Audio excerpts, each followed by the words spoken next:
phone rang at my desk. I was sitting there. It was the spring of 1994. It may have been a Tuesday or a Wednesday. The voice on the other end said, "Daniel, God has need." Your pastor at Good Shepherd Lutheran Church in Gaithersburg, Maryland, Daniel Orovec. At the time, I was a software engineer for GE, bringing good things to life, or so I thought. I was not necessarily in tune with the fact that it was Lent and Holy Week was approaching. Pastor Orovec continued, "I'm preparing our Good Friday service. And you may remember, we do the 7 words of Jesus from the cross with 7 preachers. I'm in need of one more person to preach, and thought you might be interested in being the 7th this year. God has need of you." Who can argue with that?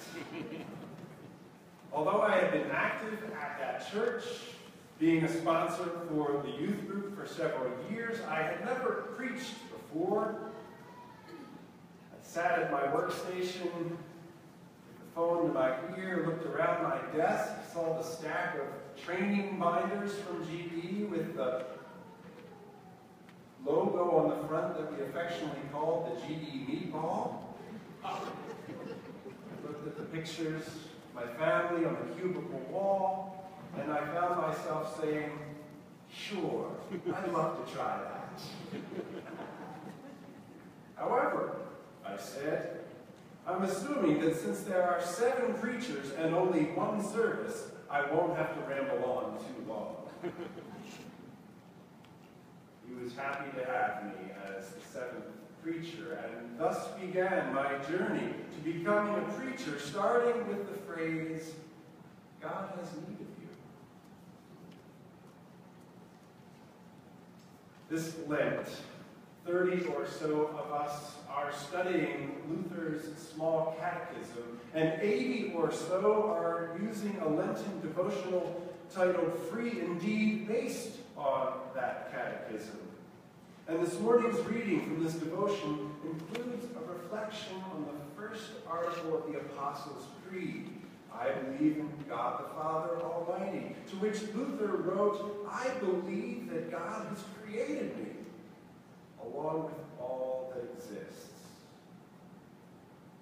And the devotional author goes on to say, to believe that the divine resides in us is to believe that we have the capacity to reflect love and compassion and humility by God's grace that might point others to God. By the way, if you want to join us with this devotional, unfortunately the print versions have sold out, but the ebook version is available. Just search "Free Indeed Devotional for Lent." It's less than $2.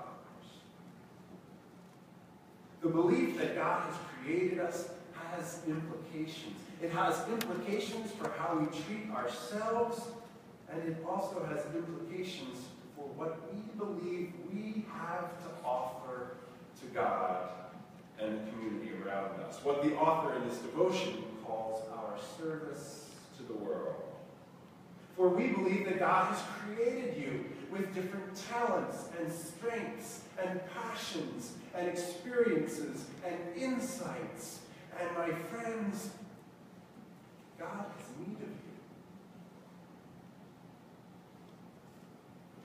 Sometimes it's just a matter of stepping up and discovering an easy or a simple way to serve in this community.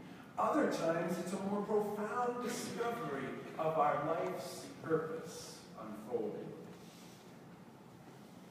Which brings me to the amusing story of the Dalmatian on the fire truck. Half dozen preschoolers were playing outside on the playground when a fire truck went by, sirens blaring. Seated proudly atop of the big rig was a beautiful black and white Dalmatian.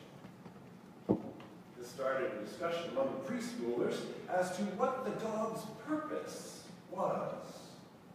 One minister said he believed that the dog, the Dalmatian, was there to help keep the crowds at a safe distance once they got to the scene. Another disagreed, saying that the dog is really just there for good luck. Someone else said, no, the dog is there to help comfort any children who were at the scene. A smart little girl brought the conversation to a close by saying, the firefighters need the dog to help find the nearest fire hydrant.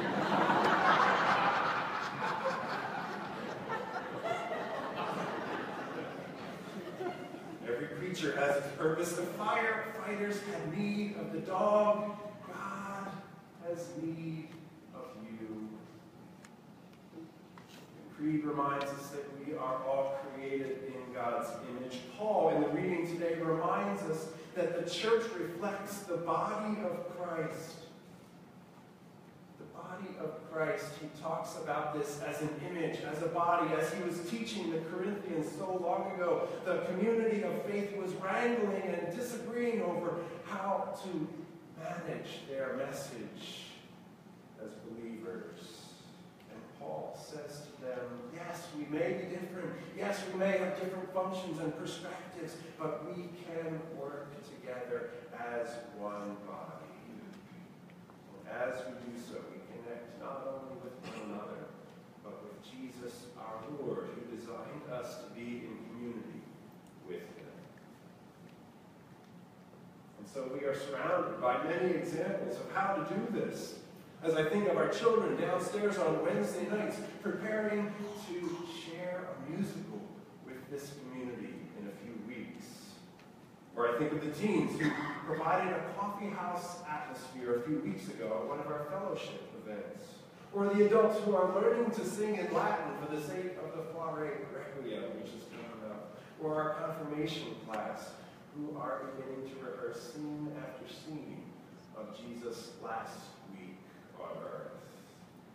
Or I think of a few weeks ago, 11 fifth graders stood right here in front of the congregation and shared with them their spiritual gifts and how they plan to use them in the future. The result of our Sunday school staff sharing their time and talents. Or maybe you saw the Bible booths this week and you know the story of the little hammer that could, and how volunteer carpenters here at Calvary helped install new cabinets, saving hundreds of dollars. Last Saturday evening, over 50 people gathered from Calvary for a dinner event sponsored by our strategic planning team. We identified and discussed many critical areas for us as the body of Christ as we move into the future and share God's mission with the world around us. And some of the needs identified are listed in your bulletin. Some of them are out on the boards, the sign-up boards in the Welcome Center. Our hope is that you will continue to discover your role and what you play in the body of Christ, so that you can become, like that beloved Dalmatian, proudly a part of a team that goes out to help save lives. For God did not send the Son into the world to condemn it,